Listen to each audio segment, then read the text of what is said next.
everyone, and welcome back for another deep dive with us. Glad to be back. Today, we're diving into a topic that feels like it's straight out of science fiction: deepfakes. It's true, they can seem pretty futuristic. We've got some fascinating Wikipedia articles lined up about deepfakes themselves, the world of generative AI, Yeah. and how all of this tech is impacting media and entertainment. And, something that might surprise you is that deepfakes actually have a much longer history than most people realize. Really? Yeah. I have to admit, I kind of assumed this whole deepfake thing was like a 21st century phenomenon. It's easy to think that, right? Right, Because they've become so sophisticated and so quickly. right. But the groundwork was actually being laid way back in the 1990s. Researchers were already exploring some of the basic technology that would eventually lead to what we know as deepfakes today. Wow, okay. So rewind with me to the days of dial-up internet and those, like, clunky computers. What were researchers working on back then that would eventually pave the way for something as advanced as deepfakes? Well, there was this project called video rewrite, Video rewrite. and it caused a stir. Researchers figured out how to use machine learning Okay. to analyze footage of someone talking, Uh-huh.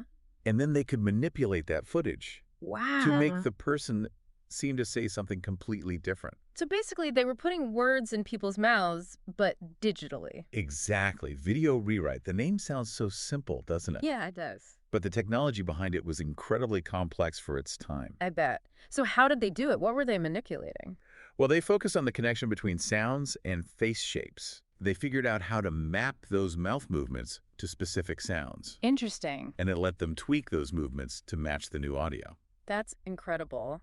It's amazing to think that even back then, researchers were already playing around with what would become the foundation of deepfakes. Oh, absolutely. And while video rewrite might seem pretty basic compared to today's AI, I'm sure. it was a huge breakthrough. Yeah. And it really set the stage for the incredible and sometimes unsettling, I have to say, capabilities of deepfakes that we see today.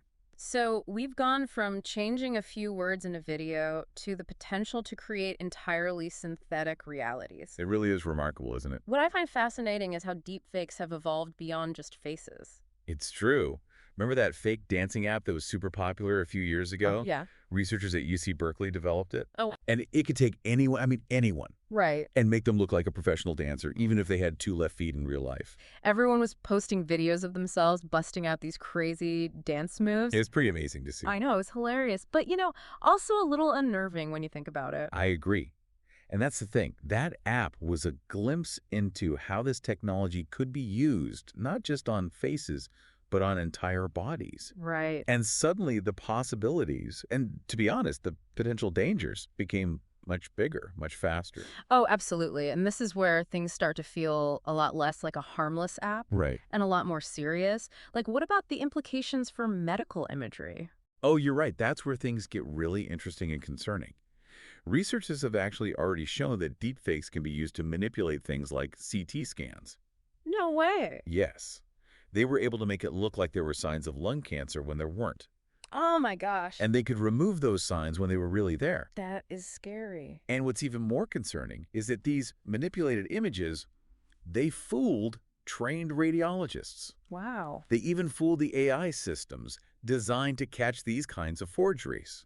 So even the experts, both human and machine, were taken in. It's a big problem. That is truly alarming. I mean, it makes you realize the stakes are incredibly high when we're talking about deepfakes. They really are. And it really highlights how important critical thinking is and verifying your sources in a world where even medical imagery can be faked. It's like we can't just take things at face value anymore. Exactly. Especially when it comes to something as important as our health. You got it. And speaking of things that are more important than ever, I think it's time we talk about audio deepfakes. Because those are sending chills down my spine lately. Yeah. It's funny you should mention that because just the other day, I almost fell for one of those scam calls. The voice on the other end sounded exactly like my bank manager, even down to his, slight southern drawl. But something just felt off about the call. Thank goodness I didn't give them any information. That's a perfect example of how convincing these audio deepfakes can be. And the thing is, they're not just being used for, prank calls anymore. Right. By 2020, the technology had advanced so much that cloning human voices, like with incredible accuracy. It was a reality. Wow. And all it took was 5 seconds of audio.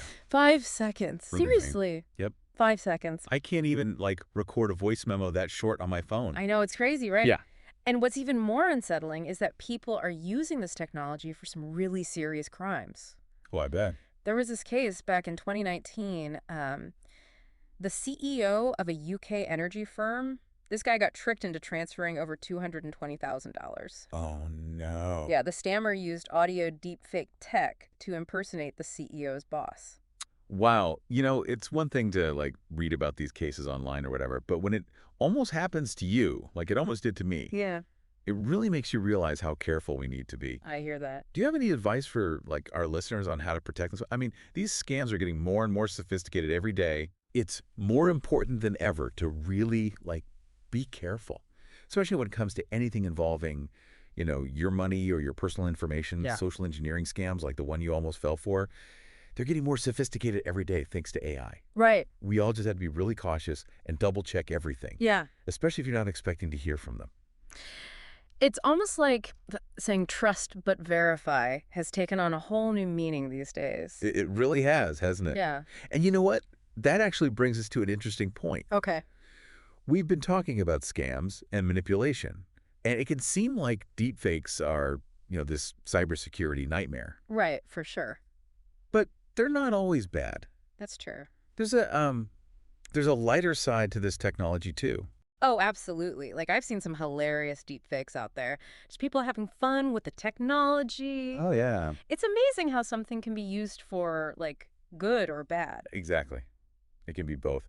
Remember that deepfake video of Simon Cowell singing on America's Got Talent? Oh my gosh, yeah. That was so unexpected. That was so It's funny. so well done. And there was that time, I think it was Jimmy Fallon who was doing, like, a deepfake of, I can't remember. It might have been Donald Trump on his show. It was hilarious. Oh, that's right. Yeah, Yeah. it's true. Those comedic uses are a good reminder that deepfakes aren't good or evil. They're a tool. Right. And any tool can be used in different ways. Exactly. But you know what else? What? Those funny deepfakes, they illustrate something really interesting called blackmail inflation.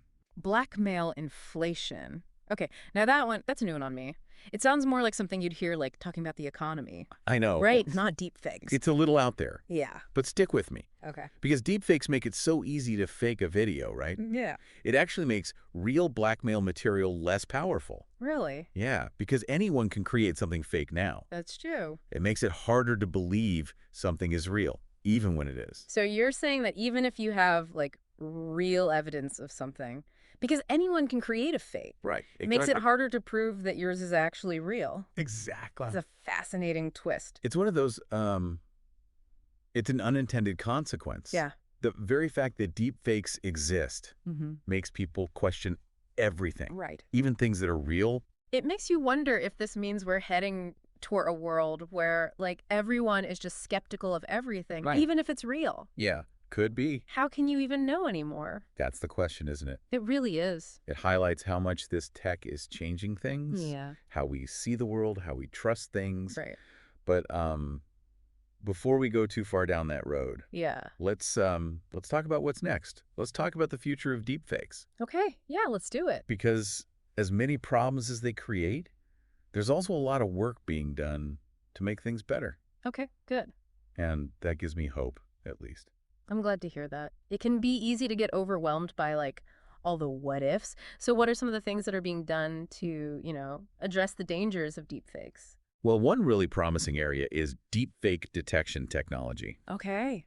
Researchers are working on some really sophisticated tools Cool. to try to spot the little things that give away a deepfake. Oh, interesting. So it's like an arms race. Kind of, yeah. The people creating the deepfakes are trying to make them more realistic, Right. and then the detection tools are trying to keep up. Exactly. I like it. So how are they doing? I mean, are these tools actually working? Yeah, they're getting better all the time. Okay, good. Researchers at USC, for example, they've already developed like 2 generations of these detectors. 2 generations. So are they, like, constantly updating these methods to stay ahead of the game? Exactly. They have to, because mean- the tech is always evolving, right? That's true. So what's so special about the second generation of detectors? How do they work? Well, I won't get too technical. Okay. But basically, they train these detectors on tons and tons of videos, Okay. both real and fake ones. Gotcha. And over time, the detectors learn to pick up on these tiny little details. What kind of details? Things like inconsistencies in the lighting or the shadows, Mm. or even like the way someone's chest moves when they breathe. Oh, wow. I would never notice that. That's wild. Yeah, most people wouldn't. But AI, it can spot those things right away. That's amazing. So these tools are like a safety net, In a way, yeah, especially as deepfakes get harder and harder for us regular folks to identify. it's true. But earlier you mentioned that, technology alone might not be enough. Right. You said something about like individual responsibility. Yeah, What yeah. did you mean by that? I mean, even with the best detection tools in the world, we can't just rely on them completely, right? Right. It's up to all of us to be careful about the information we're consuming and sharing online. So we still need that healthy skepticism. Exactly. Like we can't believe everything we see and hear. It's all about finding that balance Yeah, between being cautious and being so cynical that you don't trust anything. it's a tough balance. It is, but it's so important. Well, this has been an incredible deep dive, I have to say. We've covered so much ground, I know, right? from the history of deepfakes to the tech behind them. It's a lot to take in. And we've talked about how they might impact our world. It's been a great conversation. It has. And I have to say, I feel like I've learned a ton. Thanks so much for walking us through all of this. I really appreciate it. My pleasure. It's a fascinating topic. It really is. And if there's one thing I hope our listeners take away from all of this, it's that as this technology continues to evolve, it's up to each of us to use it responsibly. Couldn't agree more. The future really is in our hands, isn't it? Absolutely. Well, on that note, thanks for joining us, everyone. And be sure to tune in next time for another deep dive into the world of tech and culture.